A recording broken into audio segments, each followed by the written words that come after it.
এটা মানুষের জয় বলে আমি মনে করি।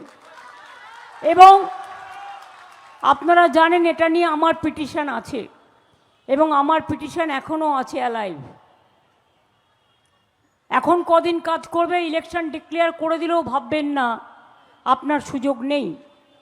ওরা বলেছেন ইলেকশনের আগের দিন পর্যন্ত যদি কারো নাম বাদ দেওয়া থাকে, বাদ দিয়ে দেয়, যদি অবিচার হয়, তাহলে আমাদের কাছে আসবেন, আমরা অ্যাজ এ স্পেশাল কেস এটাকে ট্রিট করব। যেহেতু অনেকটা বিচার পাওয়া গেছে, যার জন্য আমরা 5 দিন রাস্তায় বসে আছি।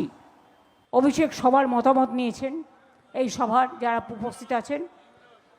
এবং আপনারা আরেকবার বলুন, অভিষেকের যে প্রস্তাব, বিচারের দরজা যখন উন্মুক্ত হয়েছে, তখন 5 দিন তো আমরা এখানে রাস্তায় আছি, আমি দরকার হলে 50 দিনও থাকতে পারি, ইলেকশনও আছে সামনে। তাহলে আমরা কি ধর্নাটা আজকের মতো টেম্পোরারি উইথড্র করতে পারি?